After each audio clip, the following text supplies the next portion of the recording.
High എന്താർത്തനം അങ്ങനെ നാളെ വർക്കിന് കയറാനുണ്ട്. ഇന്ന് മുടിയൊക്കെ വെട്ടിയൊന്ന് സെറ്റപ്പ് ആവാ കരുതി. അങ്ങനെ നേരെ ബാർബർ ഷോപ്പും തപ്പിയാണ് ഇറങ്ങിട്ടോ. നമ്മൾ പാവൊന്ന് മുടി ഇട്ടാ വിചാരിച്ചു നോക്കിയപ്പം ഓല് ഷട്ടറൊക്കെ ഇട്ട് നേരത്തെ പോയിട്ടുണ്ട്. ഏതായാലും ഒരു പരിപാടിക്ക് ഇറങ്ങിയതല്ലേ, എന്നാ പിന്നെ അങ്ങാടിയൊക്കെ ഒന്ന് കണ്ടു പോരായിരുന്നു. അങ്ങനെ നേരെ അങ്ങാടി ലക്ഷ്യമാക്കിക്കൊണ്ട് നടന്നു. അങ്ങനെ വന്ന് ആദ്യം കണ്ടത് തന്നെ ബ്യൂറേജ് ആണ്. അപ്പൊ ഇതാണ് ഇവിടുത്തെ ബ്യൂറേജ്. നേരെ പോയി വാങ്ങാൻ നിന്നിട്ട് ഓപ്പൺ എയർന്ന് അടിക്കുക. അതാണ് ബലൊരു വൈബ് ഇട്ടോ. അങ്ങനെ നമ്മൾ അങ്ങാടിയിൽ എത്തിട്ടോ. ഇതാണ് സുൽക്കേശ്വര ഹോൾ. അപ്പോഴാണ് ഒരു ചെറിയ ചെക്ക നടത്തുന്ന ഒരു ചായക്കട ഉണ്ട്. അപ്പൊ പിന്നെ നേരെ അങ്ങോട്ട് കയറി. Thank you.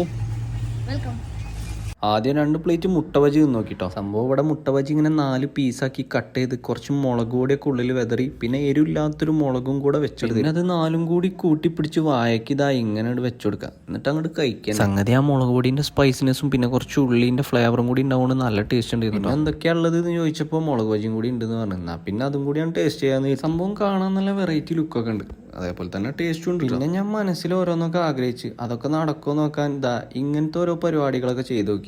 ഏതായാലും സംഗതി പാളിക്കും. പിന്നെ ഇവിടെ എല്ലാ ഞായറാഴ്ചയും ഇവലെ ഓട്ട മത്സരം ഉണ്ടാവും. അതാണ് ഇപ്പൊ നടന്നുകൊണ്ടിരിക്കുന്നത്. ഇത് കാണാൻ വേണ്ടിയിട്ട് പല ജാതി സ്ഥലത്തുനിന്നും ആൾക്കാരെത്തുന്നുണ്ട് കേട്ടോ. അങ്ങനെ ഇന്നത്തെ കലാപരിപാടികളൊക്കെ കഴിച്ച് ഞങ്ങൾ നേരെ റൂമിലേക്ക് വിട്ടിട്ടാ. പിന്നെ രാത്രി ആകുമ്പോ ഇങ്ങനെ പ്ലേറ്റ് ഒക്കെ കൊണ്ട് ചെന്നാൽ എന്തെങ്കിലുമൊക്കെ തിന്നാം. ഇന്നെന്താ ഉപ്പുമാവ് പോലത്തെ ഐറ്റാണ് കേട്ടോ. ക്യാരറ്റും കാര്യങ്ങളൊക്കെ ഇട്ടുണ്ട്. സൺഡേ സ്പെഷ്യൽ ആണെന്നാ പറഞ്ഞത്. അത് വേണ്ട. അത് എന്താ? അപ്പോൾ ഓക്കെ ഗൈസ്, വീണ്ടും കാണാം. ബൈ.